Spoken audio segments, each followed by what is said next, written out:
With winter just around the corner and snowstorms on the horizon, it's crucial to think about how to shield your plants and crops from the biting cold.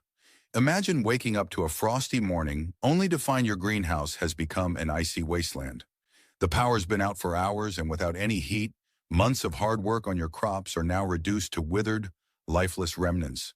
All that effort, gone in an instant. So what's the best way to keep your crops safe from winter's harshest? The solution lies in a time-tested technique inspired by the Amish way of life. While most of us are busy searching online for greenhouse insulation hacks, the Amish are chopping wood and figuring out how to heat a space with nothing more than sunlight, some compost, and a few natural materials you might not expect. It's not just the method that's impressive, but how they make it work. So buckle up, or better yet, harness up in true Amish style, as we dive into how these farmers work with nature, not against it, to keep their crops thriving when the outdoors feels more like a freezer than a field. Let's get into it. The Amish know that when you're trying to heat a greenhouse without electricity, your best bet is the oldest, most reliable source around, the sun. No bills, no wires, just pure solar energy that's been warming up our planet for billions of years. They know this well and have mastered the art of capturing every bit of heat from our massive glowing ball of fire in the sky. First things first, it's all about positioning. The Amish don't just place their greenhouses randomly. They've got a plan. Knowing that the sun rises in the east and sets in the west, they make sure to face their greenhouses toward the southern sky to maximize daylight exposure. This method, called passive solar heating, uses the sun's natural energy without any fancy gadgets, and it's something you should be doing too. Now I know what you're thinking. Sure, sunlight is great, but what about those winter days when daylight barely sticks around? This is where smart greenhouse design comes in. The Amish don't just count on direct sunlight, they construct their greenhouses with materials that trap and retain warmth. Think of it as putting on a high-quality winter coat. Once you're warm, that coat keeps you cozy long after the heat source, in this case the sun, has gone down. Many Amish greenhouses are made from materials like glass or clear plastic, which allows sunlight to flood in during the day. As the sun's rays hit the floor, the plants, and other surfaces, all that stuff starts absorbing heat. It's kind of like when you leave your car parked in the sun and come back to a mini sauna. That's exactly the effect the Amish aim for, minus the sweaty seatbelt. Greenhouses designed with passive solar heating can cut heating costs by up to 50%, even in colder areas. Yes, you read that right. Half the cost just by positioning your greenhouse wisely and using the right materials.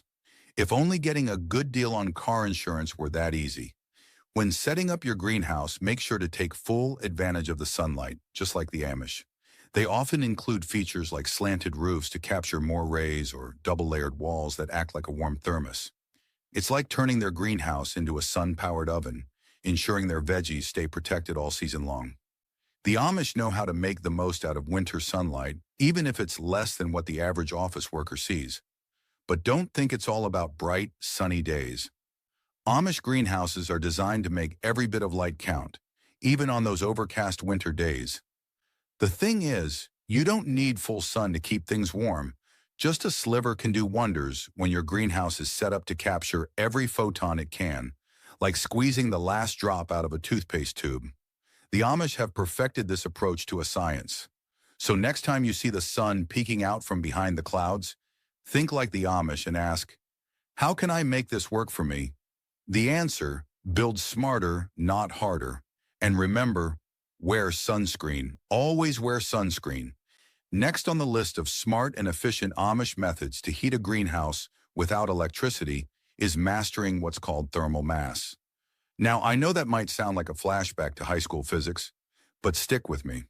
This is one of the most genius tricks the Amish use to keep their greenhouses warm. No plug required.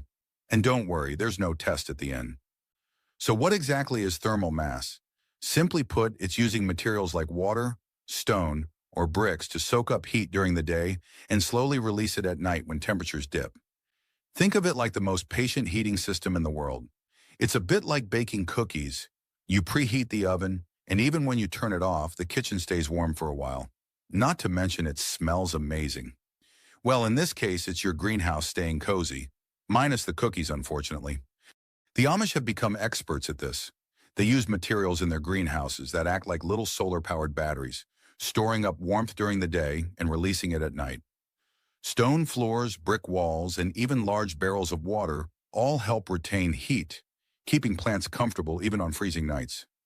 It's like giving your greenhouse a heated blanket that never needs to be plugged in. Here's a little Amish secret. Water is one of the best materials for thermal mass. It has a high heat capacity, meaning it can hold a lot of heat without warming up too fast. You can follow the Amish approach by lining the walls of your greenhouse with barrels of water, effectively creating heat reservoirs. A 55-gallon water barrel can hold enough warmth to keep a small greenhouse cozy through a cold night. Quite a feat for something as simple as water. And it doesn't stop with water. You can also use heavy materials like stone or brick, which absorb sunlight during the day and release it gradually overnight. If you ever visit an Amish greenhouse, you'll notice stone pathways or thick, dark bricks along the walls. It's not just for show. These materials are working behind the scenes to keep the temperature steady, like the reliable grandparent of greenhouse heating. Fun fact, for every square foot of thermal mass in a greenhouse, you can reduce the need for extra heating by up to 15%. That's a serious cut to heating costs, especially when heating bills seem to be as high as the electric company's holiday bonuses. That's some seriously good news. But one thing to keep in mind, it's not just about tossing in any old material. The secret to effective thermal mass, as mentioned, is using materials that can absorb a lot of heat during the day and then release it slowly overnight. Dark-colored materials are ideal because they soak up more sunlight, just like how your black t-shirt feels way hotter than a white one on a sunny day. So, like the Amish, it's smart to choose dark stones, bricks, or even large dark clay pots. Not only do they look great in a greenhouse, but they also pull double duty by helping regulate the temperature. Thermal mass is like that one friend who's always cold and hogs every blanket, but ends up warming up the whole room. You might be annoyed at first, but then you realize everyone benefits from their blanket hoarding. It's the same with these stones and water barrels. They absorb the sun's warmth during the day and generously share it with the greenhouse at night. So when it comes to heating your greenhouse, let your stones and water do the heavy lifting. It's efficient, eco-friendly, and best of all, it works. Another natural heating solution straight from the Amish playbook is composting. Now, if you're picturing piles of smelly, rotting vegetables, hold that thought. When done right, composting is a surprisingly effective and sustainable way to generate heat. Plus, it's the ultimate recycling hack. I mean, what's better than turning last week's potato peels into next week's greenhouse heater? Composting works through a process called decomposition, where organic materials like food scraps, leaves, and manure break down and release heat. It's like a mini bonfire in your compost pile. No kindling required. In fact, a well-managed compost pile can reach up to 160 degrees Fahrenheit, which is hotter than your average cup of tea. The Amish discovered that by placing compost piles strategically around or even inside a greenhouse, the heat from decomposition can keep the space warm, especially through chilly nights. Now here's the trick. You can't just toss anything into a compost pile and expect it to warm your greenhouse. Composting requires a careful balance, and the Amish have perfected this. The right mix of greens like kitchen scraps and grass clippings, along with browns like dried leaves and straw, creates an ideal environment for microbes to work their magic. As they break things down, they generate heat, which keeps the greenhouse temperature steady. It's like having a tiny team of workers tirelessly churning out warmth day and night. One composting technique you can borrow from the Amish is placing compost piles along the greenhouse perimeter. Think of these piles as a natural heat barrier. As the material breaks down, the warmth seeps into the greenhouse walls, preventing it from getting too cold. You can even take it a step further by building compost bins directly inside the greenhouse. This way, your plants benefit from the added warmth right at the source, almost like having a built-in heater. And don't worry about the smell. If your compost pile starts smelling unpleasant, something's off. A well-managed compost pile should smell earthy, not like a garbage dump. Trust me, you don't want to walk into your greenhouse and be greeted by a rotting odor. To keep it smelling fresh, make sure to turn the pile regularly. This keeps it aerated and ensures everything breaks down just right. And turning the compost pile regularly not only keeps it smelling fresh, but also speeds up the decomposition process, which the Amish make a regular part of their greenhouse routine. Compost piles aren't just for heating greenhouses either. Some creative folks have even used compost to heat water for showers or to warm up outdoor spaces. And if you're aiming to impress your neighbors, you can casually mention that your plants are kept warm by nothing more than vegetable scraps. Whether you're a dedicated gardener or simply someone who wants to make the most of food waste, composting is an effective way to heat your greenhouse. Plus, once the compost is fully broken down, you're left with nutrient-rich soil to use as a natural fertilizer. It's truly a win-win. Warm plants and free soil, courtesy of Mother Nature. And let's be honest, it's a great conversation starter. Did I mention my greenhouse is heated by cow manure? Let's face it, no one likes a cold draft, not even your plants. The Amish know this all too well, which is why windbreaks and insulation are vital to their greenhouse heating strategy. Something you'll want to adopt. If you've ever been in an old house on a windy night, you know how a draft can chill you to the bone. It's the same for greenhouses. Keeping cold air out is just as important as keeping the heat in. Windbreaks are the Amish's first line of defense. Instead of relying on electric heaters to fend off the wind, they use nature itself. Trees, shrubs, and hedges are planted around their greenhouses to block those chilly gusts, creating a natural wall of greenery that doubles as a scenic border. And if you're wondering, can a bunch of trees really make that big of a difference? The answer is a resounding yes. Studies have shown that a well-placed windbreak can reduce wind speed by up to 50%, significantly reducing heat loss in a greenhouse. This reduction is a huge help when you're relying on passive methods to keep the space warm. Plus, a windbreak can create a microclimate where the temperature around the greenhouse stays warmer than in open areas. It's like wrapping your plants in a cozy blanket, shielding them from harsh winter winds. Windbreaks are just the start, though. The next layer of defense is insulation, and if you follow the Amish approach, you can turn it into a science. In winter, many Amish use straw bales around the base of their greenhouses to create a natural insulating barrier. Straw might not sound high-tech, but it's surprisingly effective at keeping the cold out and the heat in. Those air pockets in the straw act as excellent insulation, and stacking the bales along the greenhouse walls turns it into a fortress against the cold. It's affordable, simple, and even better. You can compost the straw when winter is over. Talk about multi-purpose. To create an effective insulating barrier, a single row of straw bales around the greenhouse perimeter usually does the trick, as long as they're tightly packed. Air gaps are like leaving the front door open in January. For added insulation, you can use wool or old blankets to cover areas that tend to lose heat faster, similar to what some Amish farmers do. One classic trick they often use is lining the inside of the greenhouse with plastic sheeting.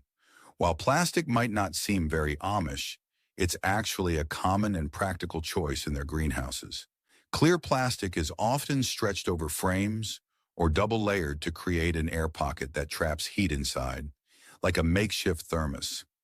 If you've ever put bubble wrap on your windows to keep out winter drafts, you're already familiar with a similar concept the Amish use in their greenhouses. And here's where it gets even cleverer. Dark-colored materials. The Amish often include dark surfaces or walls inside the greenhouse, which absorb more sunlight during the day. When the sun sets, these dark surfaces slowly release stored heat back into the air, maintaining a cozy temperature. So while you might be layering up to brave the cold, your greenhouse stays warm thanks to a smart setup of windbreaks, insulation, and heat-absorbing materials. Imagine having a windbreak made of trees that doubles as a natural fence, plus a straw-insulated fortress. It's like nature's own home improvement system, complete with free heating. The next time you're battling a cold draft at home, consider planting a tree or using straw insulation to let nature help keep things toasty. It's a tried-and-true strategy that's kept generations warm without needing a single watt of electricity. Now, when it comes to keeping a greenhouse productive through the winter, the Amish don't just rely on heating tricks or compost piles. Sometimes the smartest move is simply choosing the right crops. Plants that thrive in cold weather. It's a bit like building a sports team. You wouldn't send your delicate players up against a linebacker, right? In the same way, you need tough, cold weather warriors in your greenhouse. The Amish know that not every plant can handle the chill, so they focus on hardy varieties that actually enjoy cooler weather. It's like growing a garden of Clint Eastwood's, unfazed by the cold. Spinach, kale, carrots, and beets are popular choices in Amish greenhouses. These are not your fragile summer tomatoes. These plants can take a frost and keep growing. And here's an interesting fact. Plants have their own defenses against the cold. Ever heard of frost tolerance? Some plants, like kale, can convert their starches into sugars when it gets frosty, creating a natural antifreeze effect. So not only do the Amish keep harvesting through winter, but their kale actually tastes sweeter after a light frost. For kale, frost is just nature's way of adding a sweet touch. But it's not just about choosing cold-hardy plants and hoping for the best. Another trick you can learn from the Amish is called succession planting. This is when you stagger your planting times so that crops are ready at different intervals, ensuring a steady harvest even during the colder months. Think of it like keeping your woodpile stocked in winter. You wouldn't want to be left scrambling for firewood in January, right? With succession planting, there's always something ready to harvest, keeping the greenhouse productive and the pantry full. The Amish also use a combination of cold frames and hotbeds to keep their greenhouses warm, an effective method that doesn't rely on costly heating systems. Cold frames and hotbeds are low-tech, time-tested tools used by the Amish for generations. Here's how it works. If you place a cold frame over a hot bed, you get the best of both worlds: heat retention and protection from cold air. The hot bed warms the soil from below, creating an ideal environment for growing all year round. The cold frame works by trapping warmth from the sun above. Think of it as a mini greenhouse. Its clear cover lets sunlight in during the day while keeping the heat inside, protecting your plants even when the outside temperatures drop at night. It acts like a natural insulator, maintaining a stable environment for your plants. To create a cold frame at home, all you need are a few simple materials: some wood for the frame and either an old window or a sheet of clear plastic for the top. Position your cold frame where it will catch the most sunlight, usually on the south side of your greenhouse or garden.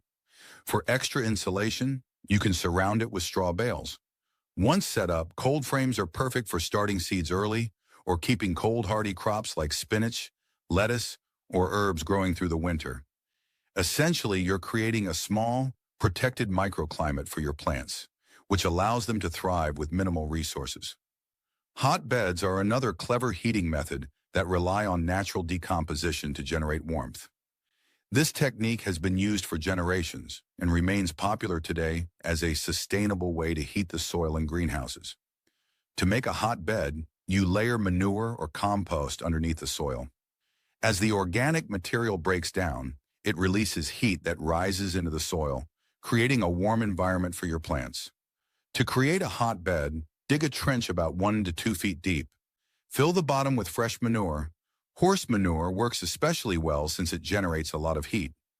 Cover the manure with a layer of soil, and as the manure decomposes, it will provide steady warmth, helping keep your plants cozy, even in colder weather. Hot beds are especially helpful for early spring planting or extending the growing season into fall and winter. One of the best things about hotbeds is that the decomposing manure enriches the soil with nutrients, acting like a slow-release fertilizer. This means you're not only heating your greenhouse naturally, but also improving soil quality at the same time. Two benefits in one simple setup. Cold frames and hot beds allow you to harness natural heat sources, sunlight, and decomposing organic matter, creating a warm, thriving space for your plants. This ties into one of the core beliefs of Amish farming: sustainability. Did you know that over 90% of Amish farms are still family-owned and operated?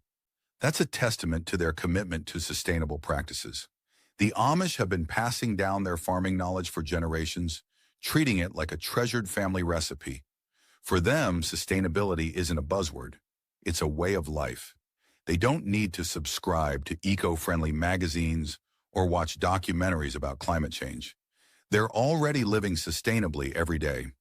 It's a bit like the old saying, if it ain't broke, don't fix it. The Amish figured out how to heat their greenhouses without electricity a long time ago. And guess what? It still works. If you know someone who loves to talk about their minimalist lifestyle, someone who's so enlightened because they have Marie Kondo'd their entire house and now own only two shirts and a fork, well, the Amish make them look like hoarders. Their entire way of life is built on simplicity, not just in terms of owning less, but living with purpose and sustainability at its core. And no, I'm not talking about living in a tiny house kind of simplicity. I'm talking about making do with what you have, using it wisely, and never wasting anything. Not because it's trendy, but because it's just the way the Amish have always done things. Their greenhouses are often built using materials like wood and glass, designed to last with minimal maintenance. Here's where simplicity shines. Instead of relying on electricity to keep everything running, they use natural resources like the sun, wind, and even manure. They've perfected a system that's as efficient as it is simple. It's like when you're fixing something around the house, and instead of buying a new part, you make do with duct tape. But in the Amish case, their duct tape solution has been perfected over hundreds of years. They're not cutting corners. They're using their heads and putting in some elbow grease. While most of us are out here figuring out how to cut our carbon footprints, the Amish are already living a life that's practically carbon neutral. It's as if they wear their own invisible badge of eco-friendliness without ever posting about it on Instagram. Their approach to greenhouse heating is no different. It's simple, sustainable, and it works. Heating a greenhouse without electricity might sound like something out of a pioneer survival guide, but the Amish have shown us it's entirely possible. The key isn't fighting nature, it's working with it. Make the most of sunlight, stack thermal mass like pros, or use compost piles as nature's own heaters. The Amish remind us that you don't need fancy gadgets or high-tech systems to keep your greenhouse cozy. You just need a little know-how and a touch of creativity. So the next time you face a cold winter, take a page from the Amish Greenhouse Rulebook. With just a few simple techniques, you can keep your plants warm, your greenhouse productive, and your energy bills low. In fact, I'd argue their methods are even better, because spoiler alert, no electricity means no electric bills.